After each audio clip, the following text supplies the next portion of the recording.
golongan surah Al-A'raf. A'raf itu tengah-tengah. Ditimbang pahala 50, kebajikan 50 kejahatan. Sementara tu Tuhan letak dia tengah-tengah. Bila dia paling aja ke kanan, nampak syurga. Ya Allah, malam ni nak syurga. Terus tu paling ke pergi pula, paling ke neraka. Ya Allah, takut minta ampun. Makna keadaan dia dapat tarikan kuat.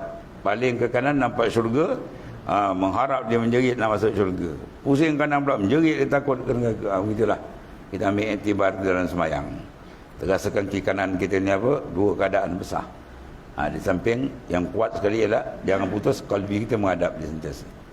Rasakan kita sentiasa dipandang oleh Allah, pun rasakan dua tempat yang disediakan oleh Allah Ta'ala, supaya sembahyang kita jadi lebih bermutu, khusyuk ni lah.